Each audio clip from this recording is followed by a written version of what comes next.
Hello student, स्वागत है आप सभी का इंग्लिश दुनिया के इस यूट्यूब चैनल पर। सो आज हम लोग पढ़ने जा रहे हैं क्लास 12 का चैप्टर द टाइगर किंग का पार्ट 1। सो इससे पहले कि अपने इस वीडियो को स्टार्ट करें, एक बार साथ में कहते हैं इंग्लिश दुनिया में आए हैं तो कुछ सीख के जाना है।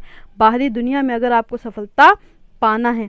सो अगर आप चैनल पर नए हैं तो जल्दी जल्दी से चैनल को सब्सक्राइब कर लीजिए, बेल आइकन को प्रेस कर दीजिए ताकि आने वाले वीडियोस के नोटिफिकेशन आप तक पहुंचते रहें। अगर आपने पहले ही सब्सक्राइब कर लिया है तो जल्दी से वीडियो को लाइक कर दीजिए। सो चलिए स्टार्ट करते हैं। और ये जो टाइगर किंग है ये काल्की के द्वारा लिखा गया है, ठीक है। और ये जो स्टोरी है ये एक आयरनी बेस्ड स्टोरी है। आयरनी क्या होती है? जिसमें होता कुछ है एक्चुअल में, लेकिन दिखाया किसी चीज़ को बहुत ज़्यादा बढ़ा चढ़ा करके जाता है, लेकिन उसका मीन्स जो होता है वो उससे बिल्कुल अपोजिट होता है। जैसे यहाँ पे जो टाइगर किंग है तो वो एक किंग है जिनको टाइगर किंग के नाम से जाना जाता है। और वो काफ़ी, उनको दिखाया गया काफ़ी ब्रेव थे, काफ़ी मिरेकल्स से भरे हुए थे, लेकिन एक्चुअल में ऐसा होता नहीं है। एक्चुअल में उनकी जो टाइगर के द्वारा उनकी जान चली जाती है। सो पूरी स्टोरी देखते हैं। बहुत ही इंटरेस्टिंग स्टोरी है और इसमें आपको बहुत ही मज़ा आने वाला है। बिल्कुल फेरी टेल की तरह है और इसमें काफ़ी ज़्यादा फ़नी टॉक्स भी इंक्लूडेड हैं और हाइपरबोल का बहुत ज़्यादा यूज़ हुआ है। हाइपरबोल में जिसमें किसी चीज़ को बहुत ज़्यादा बढ़ा चढ़ा कर कहा जाए। वैसे तो ये एक पोएट्री का एलिमेंट है, लेकिन यहाँ पे पोएट ने बहुत सारे यहाँ पे एलिमेंट्स डाले हुए हैं ताकि वो अपने चीज़ों को काफ़ी इम्प्रूव करके और बिल्कुल अट्रैक्टिव तरीके से दिखा सकें। तो चलिए स्टार्ट करते हैं।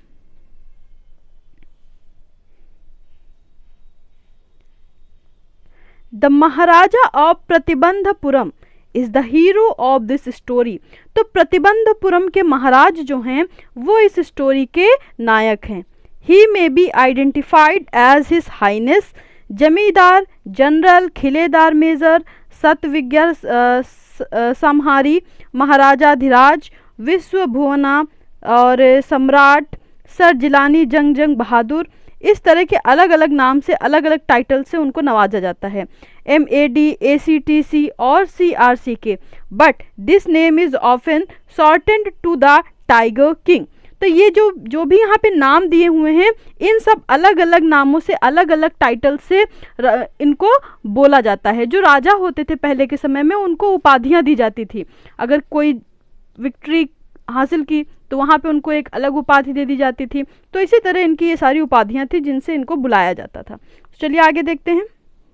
और जो शॉर्ट में नाम था जिससे ये ज़्यादा पॉपुलर थे वो था the tiger king. I have come forward to tell you why he came to be known as tiger king. अब यहाँ पे जो हमारे राइटर हैं काल्की जी, वो कह रहे हैं कि मैं आपको बताता हूँ आगे कि इनको टाइगर किंग क्यों कहा जाता है। I have no intention of pretending to advance only to end a strategic withdrawal. Even the threat of Stuka bomber will not throw me off track. अब ये कह रहे हैं कि ऐसा नहीं है कि मैं आपको नहीं बताऊंगा कि इनको टाइगर किंग क्यों कहा जाता है। स्तूका बॉम्बर क्या है? जब सेकेंड वर्ल्ड वॉर हुई थी तो सेकेंड वर्ल्ड वॉर में एक जेट का यूज़ हुआ था जिसको कहते थे स्तूका बॉम्बर, ठीक है। तो ये जो स्तूका बॉम्बर था ये काफ़ी खतरनाक जेट था और सेकेंड वर्ल्ड वॉर के टाइम बहुत ही ज़्यादा पॉपुलर था। तो यहाँ पे जो काल्की है यहाँ पे बड़े ही हाइपरबोल का यूज़ करते हुए कह रहे हैं कि अगर हमारे ऊपर स्तूका बॉम्बर ने अपना बॉम्ब भी डाल दिया, अगर स्तूका बॉम्बर भी हमको यहाँ से अपने मकसद से हटाने आ गया तो भी हम नहीं हटेंगे, तो भी हम आपको बता के ही रहेंगे कि इनको टाइगर किंग क्यों कहा जाता है। अब टाइगर किंग इतना इम्पॉर्टेंट भी नहीं है कि उनके ऊपर स्तूका बॉम्बर आकर के अटैक करेगा, लेकिन उन्होंने अपनी बातों को बहुत ही ज़्यादा बढ़ा चढ़ा के बोला है। यहाँ पे एलिमेंट्स यूज़ किए हैं ताकि ये बहुत ही ज़्यादा अट्रैक्टिव स्टोरी बन जाए। The Stuka if it likes can beat a hasty retreat from my story. और फिर यहाँ पे काल्की कह रहे हैं कि स्तूका अगर चाहे तो यहाँ से जल्दी से गायब हो जाए मेरी स्टोरी से, क्योंकि मैं अपनी स्टोरी से हटने वाला नहीं हूँ। Right at the start it is imperative to disclose a matter of vital importance about the tiger king. Everyone who reads of him will experience the natural desire to meet a man of his indomitable courage face to face.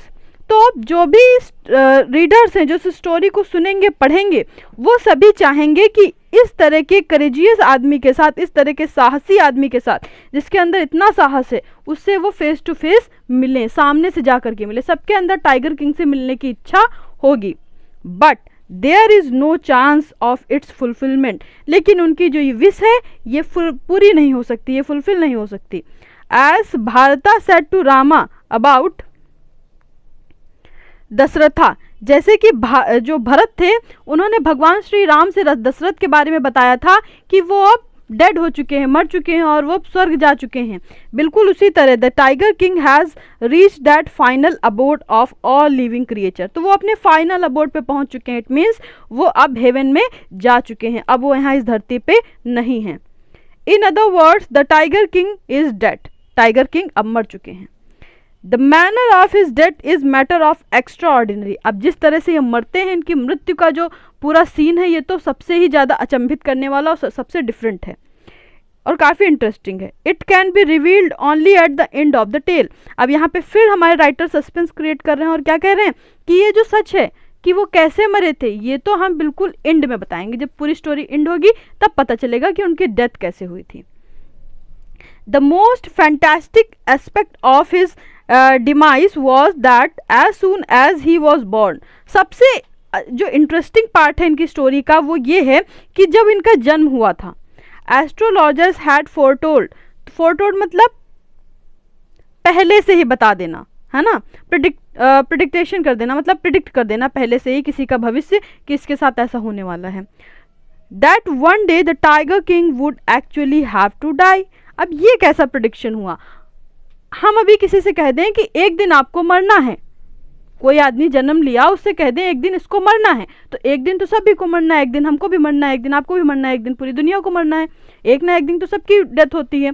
तो ये तो कोई भविष्यवाणी नहीं हुई, लेकिन जो astrologers थे उन्होंने कहा जब टाइगर किंग का जन्म हुआ कि एक दिन इनको मरना है। The child will grow up to become the warrior of warriors, जब ये बच्चा बड़ा होगा तो ये योद्धाओं का योद्धा बनेगा, हीरो ऑफ हीरोज, नायकों का नायक बनेगा, चैंपियन ऑफ चैंपियंस, और बहुत ही ज़्यादा चैंपियन बनेगा। But they bit there lips and swallowed hard, लेकिन फिर उन्होंने अपने होंठों को अपने दांतों के तले दबा लिया और अपना जो स्लाइवा है उसको गले के अंदर किया। When compelled to continue, फिर उनको फोर्स किया गया कि आगे क्या बात हुई, क्यों आप चुप क्यों हो गए, बताइए।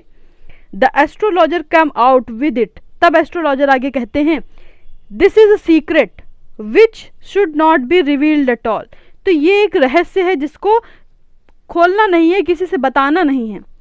And yet we are force to speak out, लेकिन हमको यहाँ पे बताने के लिए मजबूर किया जा रहा है, इसलिए हम बता रहे हैं।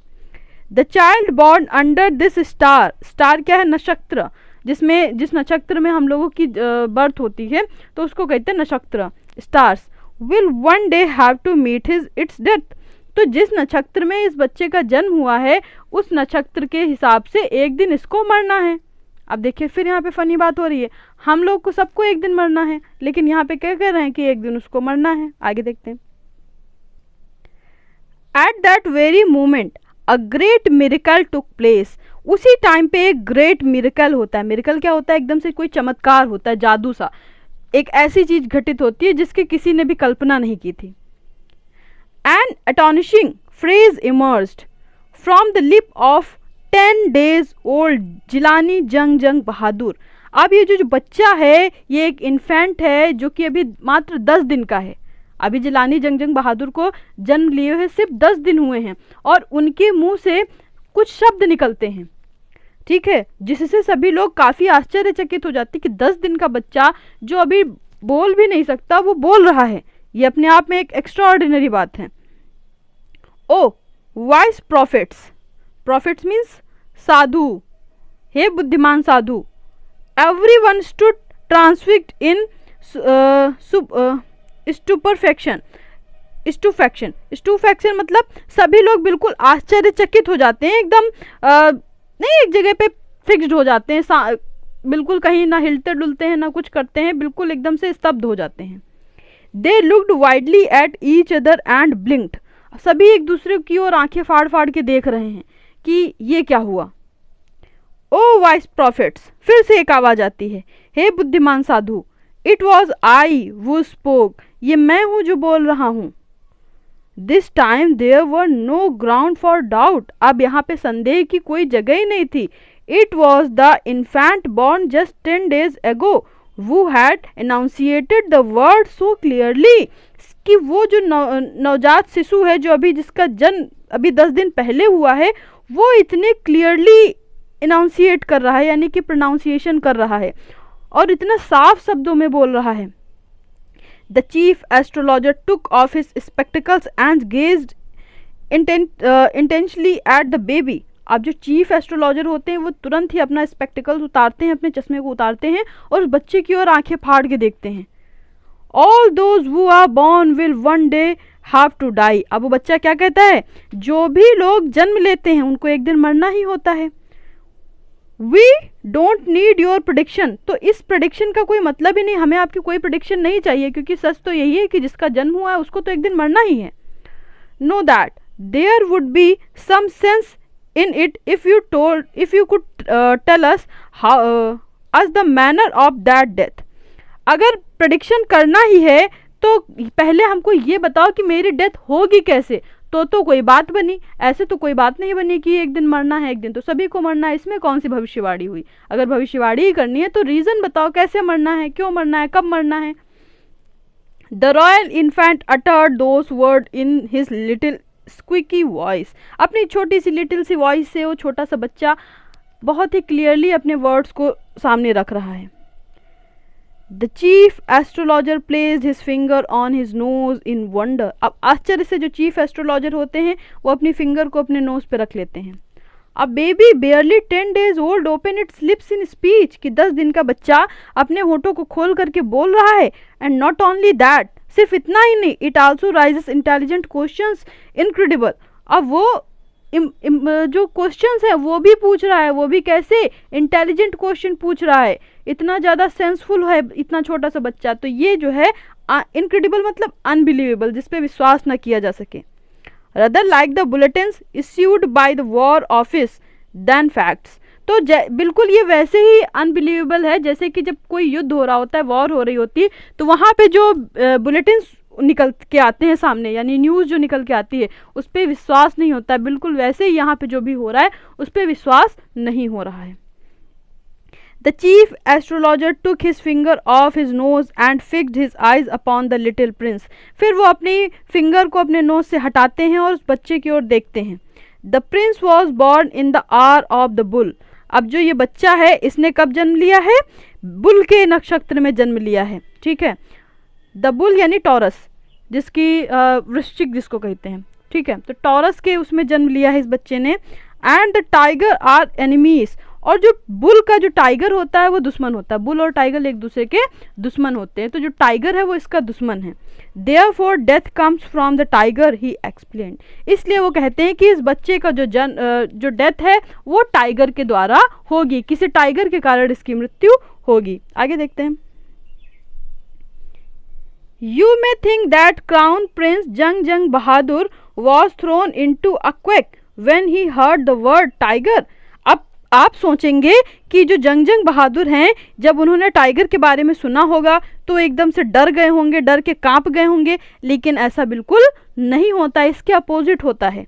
That was exactly that did not happen. ऐसा होता ही नहीं है. As soon as he heard it pronounced, the crown Prince gave a deep growl. ये बात सुनने के बाद जो क्राउन प्रिंस हैं यानी कि जो राजकुमार हैं वो बहुत ज़ोर से ग्राउल करते हैं, यानी कि दहाड़ने की जैसी आवाज़ निकालते हैं, अपने गले से ग्रंटिंग की आवाज़ निकालते हैं और बहुत ज़ोर से दहाड़ते हैं. Terrifying words emerge from his lip. डरा देने वाले शब्द उल्टा उनके मुंह से निकलते हैं. Let's tiger be aware. बोले कि टाइगर्स को बोलो सावधान रहें. This account is only a rumour rife in Pratibandhapuram. अब काफ़ी साल हो चुके हैं और अब ये सारी जो इंसिडेंट्स पास्ट में हुई थी कि 10 दिन का बच्चा बोला था, जो मिरेकल हुआ था, ये सभी अब एक र्यूमर्स की तरह हैं जो पूरे प्रतिबंधपुरम में फैली हुई हैं. ठीक है, काफ़ी समय बीत चुका है, अब लोगों के मुंह से इस तरह की कहानियाँ सुनने को मिलती हैं. कुछ लोग इसको बिलीव करते हैं और कुछ लोग नहीं भी करते हैं. But with hindsight we may conclude it was based on some truth. लेकिन हम लोग ये हिंडसाइट से अगर हम सुने तो ये कह सकते हैं कि इसमें कुछ ना कुछ तो सच रहा ही होगा, ठीक है। तो ये अब आगे देखते हैं, यहाँ पे सेकेंड पार्ट स्टार्ट हो रहा है इसका। इस तरह से 5 सीन, मतलब कि 5 सीन टोटल हैं इसमें स्टोरी में, तो हमने 1 सीन कंप्लीट कर लिया है, और इस पार्ट 1 में, हमारे इस वीडियो के पार्ट 1 में हम 2 सीन पूरे कंप्लीट करेंगे, ठीक है। चलिए आगे चलते हैं। Crown prince Jung Bahadur grew taller and stronger day by day. अब दिन ब दिन बढ़ते जा रहे हैं, और जो राजकुमार हैं वो काफ़ी टॉलर और स्ट्रॉन्गर हो रहे हैं। No other miracle marked his childhood days apart from the event already described. और उसके बाद कोई भी मिरेकल नहीं होता है, सिर्फ वही एक मिरेकल जो हमने पहले ही आपको बता दिया वही एक होता है, उसके बाद कोई मिरेकल नहीं होता है। The boy drank the milk of an English cow. अब जो बच्चा है वो इंग्लिश काउ का मिल्क पीता है। Was brought up by an English Naini. जो इंग्लिश नैनी है वो उसकी देखभाल करती हैं। Tutored in English by an English man. जो इंग्लिश मैन है वो उसको पढ़ाता है। Was nothing but English films. कुछ भी नहीं, बस इंग्लिश फिल्म्स को वो देखता है। Exactly as the crown prince of all other Indian state did. बिल्कुल वैसे ही जैसे कि बाकी सारे क्राउन प्रिंस करते थे, बिल्कुल वैसे ही उसका पालन पोषण हो रहा है जिलानी जंग बहादुर का, कुछ भी डिफरेंट अभी नहीं होता है उसके साथ आगे। When he came of age at 20, जब वो 20 साल के हो जाते हैं, ठीक है, 20 के हो जाते हैं। The state which had been with the court of wards until then came into his hand। तो जो स्टेट है यानी कि पूरे राज्य का बागडोर जो अभी तक कोर्ट ऑफ वार्ड्स के हाथ में था वो अभी इनके हाथ में आ जाता है। अब what is court of wards? Court of wards मतलब जब ब्रिटिश ईस्ट इंडिया कंपनी आई थी भारत में, तो उस टाइम पे जैसे कि जिनके भी पेरेंट्स नहीं होते थे, जलानी जंग बहादुर के माता पिता नहीं रहे थे और कोई भी बड़ा नहीं था जो इनकी शासन को संभाल सके, तो जब तक बच्चा पूरा 20 साल का नहीं हो जाता है या मतलब कि हम ये कह लें कि इसको कहते हैं माइनर, ठीक है, माइनर रहता है तब तक उसको नहीं मिलता है। जब वो मेजॉरिटी में आ जाता है तब उसको उसका शासन मिल जाता है। तो मेजॉरिटी हो सकता है अभी हम लोग 18 साल में मैच्योर माने जाते हैं, तब हो सकता है 20 साल में माने जाते हों। तो जैसे ये 20 साल के हो जाते हैं तो कोर्ट ऑफ वार्ड जो है, जो कि ब्रिटिश ईस्ट इंडिया कंपनी के अंतर्गत आता है, तब तक वो उनका शासन संभालता है, उसके बाद इनके हाथ में हैंड ओवर कर दिया जाता है। But everyone in the kingdom remembered the astrologers prediction. अब किंगडम में जितने भी लोग हैं सबको एस्ट्रोलॉजर की वो बात याद है। Many continue to discuss the matter, और बहुत से लोग ये सब बातें आपस में करते रहते हैं कि राजा जो हैं इनकी डेथ हो जाएगी टाइगर से। Slowly it came to the maharaja's ear. एकदम से ये जो बात है ये महाराज के कानों में पड़ती है। There were innumerable forest in the Pratibandhapuram. Innumerable मतलब असंख्य, कई सारे जंगल हैं प्रतिबंधपुरम में, uncountable state. They had tiger in them, और उसमें बहुत सारे टाइगर्स भी हैं। The Maharaja knew the old saying you may kill even a cow in self defence. अब महाराजा तभी एक पुरानी कहावत जो उन्होंने सुन रखी है उसको कहते हैं कि आप एक काऊ को भी सेल्फ डिफेंस में मार सकते हैं। अब देखिए यहाँ पे महाराजा की एक बात क्वालिटी पता चल रही है कि वो कितने सेल्फिश हैं। जो काऊ है हमारे यहाँ उसको हम लोग वर्शिप करते हैं, काऊ हमारे यहाँ वर्शिप होती है एज अ मदर, लेकिन यहाँ पे वो क्या कह रहे हैं कि आप सेल्फ डिफेंस में काऊ को भी मार सकते हैं। There could be certainly be no objection to killing tigers in self defence. तो टाइगर्स को मारने में कोई भी ऑब्जेक्शन नहीं होगा अपने सेल्फ डिफेंस के लिए। The Maharaja started out on a tiger Hunt. अब ऐसा कहने के बाद महाराज जो है प्रतिबंधपुरम के जिलानी जंग बहादुर वो टाइगर हंट के लिए, उनका शिकार करने के लिए निकल जाते हैं। आगे देखते हैं। The Maharaja was thrilled beyond measure when he killed his first tiger. अब जब उन्होंने अपना पहला टाइगर का शिकार कर लिया, उसको मार दिया, तो बहुत ही खुश हो जाते हैं। अब उनकी खुशी की तो कोई सीमा ही नहीं है। He sent for the state astrologer and showed him the dead beast. उसके बाद जो स्टेट के एस्ट्रोलॉजर हैं उनको भेजते हैं और कहते हैं कि जाओ देखो, हमने उस डेड बीस्ट यानी कि मरे हुए टाइगर की बॉडी को भेजा और दिखाया कि देखो मैंने टाइगर को मार दिया, आपकी भविष्यवाणी गलत हो गई। What do you say now? He demanded. अब वो एस्ट्रोलॉजर से कहते हैं अब आपका क्या कहना है, अब आप क्या कहोगे। Your Majesty may kill 99 tigers in exactly the same manner. अब एस्ट्रोलॉजर क्या कहते हैं कि जो महाराज हैं 99 टाइगर्स को ऐसे ही मार सकते हैं।